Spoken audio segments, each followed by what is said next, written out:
RSS ನೋಂದಣಿ ವಿಚಾರ ರಾಜ್ಯ ರಾಜಕಾರಣದಲ್ಲಿ ಮತ್ತೆ ಚರ್ಚೆಗೆ ಗ್ರಾಸವಾಗಿದೆ.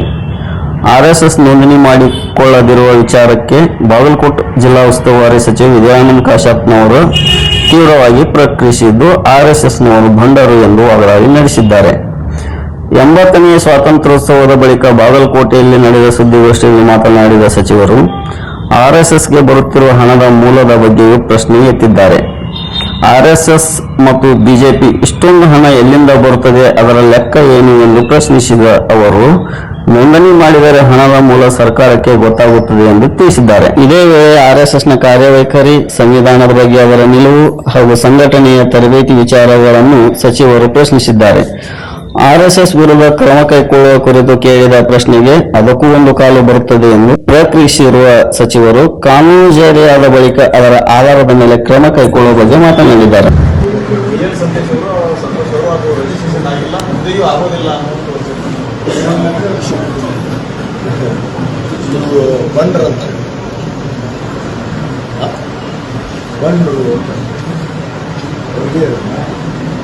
ದೇಶದ ಸಂವಿಧಾನ ಅಡಿಯಲ್ಲಿ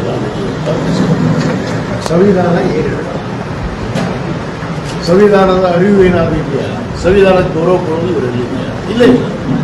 ಅದಕ್ಕೆ ಅವರಿಗೆ ಬಂದರು ಸಂವಿಧಾನನೇ ಬೇಕಾಗಿಲ್ಲ, ಅವರು ಕಾನೂನೇ ಬೇಡ. ಆದ ಕಾರಣ ಇಂಥ ಮಾತುಗಳನ್ನು ಸಹಜವಾಗಿ ಮಾತಾಡ್ತಾರೆ. ನೋಡಿ, ಕಡ್ಡಾಯವಾಗಿ ನಮ್ಮ ಮಾನ್ಯ ಗೃಹ ಸಚಿವರು ಒಂದು ಕಾನೂನನ್ನು ತರಬೇಕು ಅಂತ ವಿಚಾರ ಮಾಡ್ತಾರೆ. ಆ ಕಾನೂನು ಈಗಾಗಲೇ ಚರ್ಚೆ ಆಗಿದೆ. ಯಾವುದೇ ಸಂಘಟನೆಗೆ ಒಂದು ಹೆಸರು ಇರಬೇಕು, ಒಂದು ರಿಜಿಸ್ಟ್ರೇಷನ್ ಇರಬೇಕು, ಅಂದಾಗ ಅದು ಅಧಿಕೃತ ಆಗಕ್ಕೆ ಸಾಧ್ಯ. ಇವರು ದೇಶಾದ್ಯಂತ ಇವತ್ತು ಏನು ವಿದೇಶಿ ಅನುದಾನ ಏನು ಬರ್ತಾ ಇತ್ತು ನಮ್ಮ ದೇಶಕ್ಕೆ, ಕೆಲವಷ್ಟು ಸಂಘಟನೆಗಳು ಅನುದಾನವನ್ನು ಬಂದ್ ಮಾಡೋದಕ್ಕೆ ಉದ್ದೇಶಪೂರ್ವಕವಾಗಿ ಒಂದು ಬಿಲ್ ಪಾಸ್ ಮಾಡಿದ್ದಾರೆ ಕೇಂದ್ರ ಸರ್ಕಾರ. ಮತ್ತು ಇವ್ರಿಗೆ ಬರೋಂಥ ದುಡ್ಡು RSS ಅಂತ ತೋರಿಸ್ಬೇಕಾಗತ್ತಲ್ಲ. ಈಗ ರಿಜಿಸ್ಟ್ರೇಷನ್ ಮಾಡಿದ್ದಾರೆ, ಕಾಳ ದುಡ್ಡು ಬರುತ್ತೆ. ಮತ್ತು ಇಷ್ಟು ದುಡ್ಡು ಎಲ್ಲಿ ತಗೊಂತೀವಿ ಭಾರತೀಯ ಜನತಾ ಪಕ್ಷದವರಿಗೆ? ಇಷ್ಟೊಂದು ಎಸ್ಟಾಬ್ಲಿಷ್ ಆಗಕ್ಕೆ ಕೇವಲ 12 ವರ್ಷ. ನಾವು 70 ವರ್ಷ ಸ್ವಾತಂತ್ರ್ಯ ಪೂರ್ವದಲ್ಲೇ ನಮ್ಮ ಪಕ್ಷ ಈ ಸ್ವಾತಂತ್ರ್ಯಕ್ಕಾಗಿ ಹೋರಾಟ ಮಾಡಿದ್ವಿ. ನಾವು ನಮ್ಮ ಪರಿಸ್ಥಿತಿ ನೋಡ್ರಿ, ಭಾರತೀಯ ಜನತಾ ಪಕ್ಷದವ್ರ ಪರಿಸ್ಥಿತಿ ನೋಡ್ರಿ ಹೇಗಿದ್ದಾರೆ. ಯಾಕೆ ಇಷ್ಟೊಂದು ತೀವ್ರ ಗತಿಯಲ್ಲಿ ಇವರು ಅಷ್ಟೊಂದು ಇದು ತಮ್ಮ ಅಕೌಂಟಲ್ಲಿ ನೀವು RSS ತನಿಖೆ ಮಾಡಬೇಕು, ED ಕಳಿಸ್ಬೇಕು, CBI ಕಳಿಸ್ಬೇಕು. BJPಯಲ್ಲಿ ಎಷ್ಟು ಅನುಮಾನ ಇದೆ ಅವ್ರ ಪಕ್ಷದಲ್ಲಿ, ಹೆಂಗ್ ಬಂತು? ಇದನ್ನೇ ಮುಚ್ಚಾಕಂತ ಕೆಲಸ. RSSನಲ್ಲೂ ಇಷ್ಟೇ ಅದೇ ಹಣೆ ಮಾಡ್ತಾರೆ. ಅದು ತೋರಿಸೋದಕ್ಕೆ ರಿಜಿಸ್ಟ್ರೇಷನ್ ಬೇಡ. ಅಂದ್ರೆ ಬಡಗಿ ಕೊಟ್ಟು ಮತ್ತು ಬಂದೂಕು ಕೊಟ್ಟು ಇವರು ಟ್ರೈನಿಂಗ್ ಮಾಡ್ತಾರೆ. ಇದು ಯಾವ ದೇಶದ ರಕ್ಷಣೆಗ? ಏನು ದೇಶದಲ್ಲಿ ಸ್ವಾತಂತ್ರ್ಯ ಚಳವಳಿ ನಡೆಬೇಕಾ? ಏನು ದೇಶದಲ್ಲೇ ಇವರು ಸ್ವಾತಂತ್ರ್ಯ ತರುವಂಥ ಕೆಲಸ ಮಾಡ್ತಾರೆ? ದೇಶದ ಸ್ವಾತಂತ್ರ್ಯ ತರುವಂತಾಗಾದ್ರೂ ಇವರು ದೇಶದ ವಿರುದ್ಧ ಇವ್ರ ನಡವಳಿಕೆಗಳಿವೆ. ಇವತ್ತಾದ್ರೂ ಏನು ಮಾಡ್ತಾರೆ? ಸಂವಿಧಾನ ಗೌರವ ಇಲ್ಲ, ಪ್ರಜಾಪ್ರಭುತ್ವ ಗೌರವ ಇಲ್ಲ. ಇವರು ಸಂಘಟನೆ ಮುಖಾಂತರ ಇವತ್ತು ಜನರನ್ನು ಹೆದರಿಸಬೇಕು, ಜನರನ್ನ ಕಪಿಮುಷ್ಟಿ ಇಟ್ಕೋಬೇಕು, ಧರ್ಮದ ಆಧಾರ ಮೇಲೆ ಅನ್ನೋ ಒಂದು ಒಂದೇ ಉದ್ದೇಶದಿಂದ ಅದು ರಿಜಿಸ್ಟ್ರೇಷನ್ ಹೌದೌದು. ಕಳ್ಳ ದುಡ್ಡನ್ನು ಮುಚ್ಚಾಕೋದಕ್ಕೆ RSS ಪ್ಲಾನ್. ಸರ್, ಈಗ ನಾವು ರಿಜಿಸ್ಟ್ರೇಷನ್ ಮಾಡಿದ ಯಾವ್ದಾರ ಆಕ್ಷನ್ ತಗೊಳ್ಳಲ್ಲ, ಇವರು ಧೈರ್ಯ ತಗೊಳ್ಳಿ ಅಂತ ಸವಾಲಾಗ್ತದೆ. ಕಾಲ ಬರ್ತದೆ, ಅದಕ್ಕೂ ಒಂದು ಕಾಲ. ಆಕ್ಷನ್ ತಗೊಳಕ್ಕೂ ಒಂದು ಕಾಲ, ಕಾನೂನು ಆಗೋದು ಒಂದು ಕಾಲ. ಯಾವುದು ಹಂಗೆ ಆಗಲ್ಲ, ಕಾನೂನು ಬದಲಾಗಬೇಕು, ಆಮೇಲೆ ಆಕ್ಷನ್. ಇಲ್ಲ action reaction. Government versus RSS ಅದು ಆಯ್ತು. ನೋಡಿ, ಗೌರ್ಮೆಂಟ್ ವರ್ಸಸ್ RSS ಯಾಕೆ ಹೋಲಿಸ್ತೀವಿ? ಗೌರ್ಮೆಂಟ್ ಏನು ಸರ್ವ ಜನಾಂಗದ ಶಾಂತಿಗೆ ಕೊಟ್ಟಂತ ಎಲ್ಲರನ್ನ ಒಪ್ಪುವ ಕೆಲಸ ಸರ್ಕಾರ ನಮ್ಮ ಮುಖ್ಯಮಂತ್ರಿಗಳು ಮಾಡ್ತಾರೆ. ಆದ್ರೆ ಇವ್ರೇನು ಮಾಡ್ತಾರೆ ಅದನ್ನು ಅವ್ರು ಯಾಕೆ ಮಾಡ್ತಾರೆ? ಸೋಷಿಯಲ್ ಮೀಡಿಯಾ ಯಾವುದೇ ಕಾನೂನು ಬಂದರೆ 10 ಜನ ಸೇರಿದ್ರು ಒಂದು ಸಭೆ ಆ ರೀತಿಯಾದ ಸಮಸ್ಯೆ ನೋಡಿ, ದೇಶದಲ್ಲಿ ನಡೀತಾ ಇರುವಂಥ ಏನು ಅತ್ಯಾಚಾರ, ಅನಾಚಾರ, ಭಯೋತ್ಪಾದನೆ, ಯಾರ್ಯಾರು ಗುಂಪು ಕಟ್ಕೊಂಡು ಹೋಗಿ ಗುಂಡಾಗಿರಿ ಮಾಡೋದು, ಹಾಡಾಗ್ಲತ್ತ ರಸ್ತೆದಾಗ ಮರ್ಡರ್ ಮಾಡೋದು, ಇದು ಸರಿನಾ?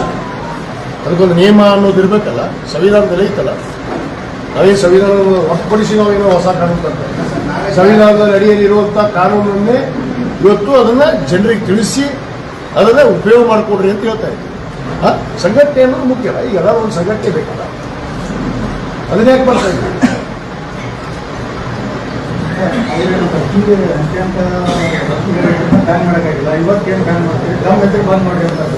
ನೋಡೋಣ, ಅದಕ್ಕೆ ಹೇಳಿದ್ರೆ ಅದು ಕಾಲ ಬರುತ್ತೆ. ಅದಕ್ಕೂ ಸೋಷಿಯಲ್ ಮೀಡಿಯಾದಲ್ಲಿ ತಮ್ಮ ಸ್ಟೇಟ್ಮೆಂಟ್ ಪ್ರಕಟಿಸಿದೆ ಸರ್. ವಿಷಯ ಸಂಪರ್ಕ ಹೇಳನಕಾರಿಯಾಗಿ ಮಾತನಾಡಿದೆ ಅಂತ ಹೇಳ್ತಾರೆ. ಈಗಾಗಲೇ ನಾನೇ ಸ್ವತಃ ಖುದ್ದಾಗಿ ಒಂದು ಮಾಧ್ಯಮದ ನನ್ನ ಸ್ವಂತ ಮಾಧ್ಯಮದಲ್ಲಿ ನಾನು ಆ ವಿಚಾರವನ್ನು ಏನು ನಾನು ಮಾತಾಡಿಲ್ಲ ಅನ್ನೋದು ವಾಸ್ತವ. 2 ವರ್ಷದ ಕೆಳಗಡೆ ನಾನು ನೇಕಾರರ ಬಂಧುಗಳಿಗೆ ಹೊರೆ ಆಗಿದೆ, ಹೊರೆ ಮಾಡಿಬಿಟ್ರು ಅನ್ನೋ ಸತ್ತೋದು ಅವರು ತಿರ್ಚಿ ಅದನ್ನು ಬೇರೆ ಬೇರೆ ರೀತಿಯಲ್ಲಿ ಬಳಸ್ಕೊಡ್ತಾರೆ.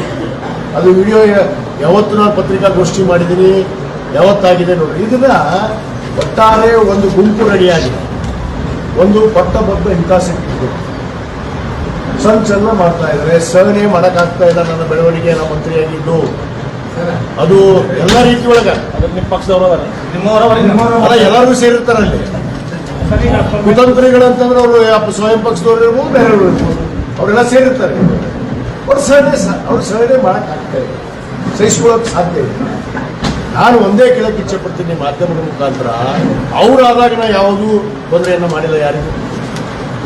ಇದನ್ನ ಸುಮ್ಮನೆ ಅದೇನಂತಾರಲ್ಲ, ಚೂಟ್ ಎಬ್ಸೋದನ್ನ ಮಕ್ಕೊಂಡು ಹಂಗೆ ಚೂಟ್ ಎಬ್ಸಕತ್ತಾರ, ಹುಡುಕಿ ನೋಡ್ತೀನಿ ನಾನು ಮಾಧ್ಯಮದಲ್ಲಿ ಅನೇಕ ಘಟನೆಗಳನ್ನ ದಿವಸ ಒಂದು ಫೇಸ್ಬುಕ್ನಾಗ ಏನೇನೋ ಮಾತಾಡೋದು, ಅವರ ಮಾತುಗಳನ್ನು ಮಾತಾಡೋದು.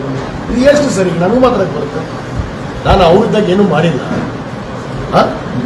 ನಾನು ಯಾರಿಗೂ ದ್ವೇಷ ಮಾಡುವಂಥ ಕೆಲಸ ಮಾಡಿಲ್ಲ. ನಾನು ದ್ವೇಷನೂ ಮಾಡೋದಿಲ್ಲ, ಯಾರ ವಿರುದ್ಧನೂ ನಾನು ಅನ್ಯಾಯ ಮಾಡುವಂಥ ಕೆಲಸಕ್ಕೆ ನಾನು ಬಂದಿಲ್ಲ. ನನಗೆ ಜವಾಬ್ದಾರಿ ಕೊಟ್ಟಿದ್ದಾರೆ ರಾಜ್ಯ ಸರ್ಕಾರ. ಜವಾಬ್ದಾರಿಯುತವಾಗಿ ಹಿಡಿದು ಜನರಿಗೆ ಏನು ಮಾಡಬೇಕು, ಈ ಭಾಗಕ್ಕೆ ಏನು ಅಭಿವೃದ್ಧಿಪಡಿಸ್ಬೇಕು, ಅದು ಒಂದೇ ನನ್ನ ಕರ್ತವ್ಯ. ಅದನ್ನು ಮಾಡ್ತೀವಿ. ಯಾರು ಅದು ಹೇಳ್ತಾರಲ್ಲ, ಹೊಯ್ಕೊಳ್ಳೋರೊಂದು ಬಾಯಿ, ಹೊಗಳೋ ಬಾಯಿ.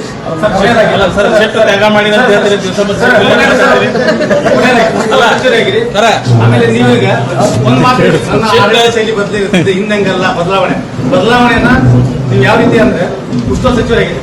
ಹಿಂದಿನ ಉಸ್ತುವಾರಿ ಸಚಿವರನ್ನು ನೋಡಿದ್ದೀವಿ, ನಾಟಾಚಾರ್ಯಕ್ಕೆ ಒಂದು ಕಚೇರಿ ಮಾಡಿ ಸಾರ್ವಜನಿಕರಿಗೆ ಒಂದು ದಿವಸ ಕಚೇರಿ ಸಿಕ್ಕಿಲ್ಲ. ನೀವಾದ್ರೂ ಕಚೇರಿಗಳು ಸಿಗ್ತಿಲ್ಲ ಜಿಲ್ಲಾ ಕೇಂದ್ರದಾಗ ಯಾವಾಗ? ಸ್ವಲ್ಪ ಕಾಯ್ದು ನೋಡ್ರಿ. ಮೊದಲು ಮನಿ ಬದಲಾವಣೆ ಹೇಳಿ. ಈಗ ಬಹಳಷ್ಟು ಜನ ಈ ರಾಜ್ಯದಲ್ಲಿ ಮುಖ್ಯಮಂತ್ರಿಗಳಾಗಿದ್ದಾರೆ, ಬಹಳಷ್ಟು ಜನ ಅವರು ಅವರ ಮನಸ್ಸಿನ ತಕ್ಕ ಅವರು ನಡ್ಕೊಂಡಿದ್ದಾರೆ. ಇವತ್ತು ನಮ್ಮ ಡಿ ಕೆ ಶಿವಕುಮಾರ್ ಸಾಹೇಬ್ ಈಗ ಬಂದು ಕೇವಲ 2 ತಿಂಗಳಲ್ಲಿ ಸಾಕಷ್ಟು ಬದಲಾವಣೆ, ಯುವ ಶಕ್ತಿಯನ್ನು ಹೆಚ್ಚಿಸಬೇಕು ಅಂತೇಳಿ ಇವತ್ತು ಈಗಾಗಲೇ ಕ್ರಮಗಳನ್ನು ಕೈಗೊಂಡಿದ್ದಾರೆ. ಆ ಒಂದು ಇಚ್ಛಾಶಕ್ತಿ ನನ್ನಲ್ಲೂ ಐತಿ. ಅದರ ಬದಲಾವಣೆಯನ್ನು ತೋರಿಸ್ತೀವಿ. ಇನ್ನು ರಾಜಕೀಯ ಆರೋಪ ಪ್ರತ್ಯಾರೋಪಗಳ ನಡುವೆ ಸಚಿವರು ಬಾಗಲಕೋಟೆ ಜಿಲ್ಲೆಯ ಅಭಿವೃದ್ಧಿಯ ಬಗ್ಗೆಯೂ ಹಲವು ಮಹತ್ವದ ವಿಚಾರಗಳನ್ನು ಪ್ರಸ್ತಾಪಿಸಿದ್ದಾರೆ. ಇಳಕಲ್ನಲ್ಲಿ ಟೆಕ್ಸ್ಟೈಲ್ ಪಾರ್ಕ್ ಸ್ಥಾಪಿಸುವ ಉದ್ದೇಶವಿದೆ ಎಂದು ತಿಳಿಸಿರುವ ಸಚಿವರು ಸಣ್ಣ ಕೈಗಾರಿಕೆಗಳಿಗೆ ಉತ್ತೇಜನ ನೀಡುವ ನಿಟ್ಟಿನಲ್ಲಿ ಕ್ರಮ ಕೈಗೊಳ್ಳುವುದಾಗಿ ಹೇಳಿದ್ದಾರೆ.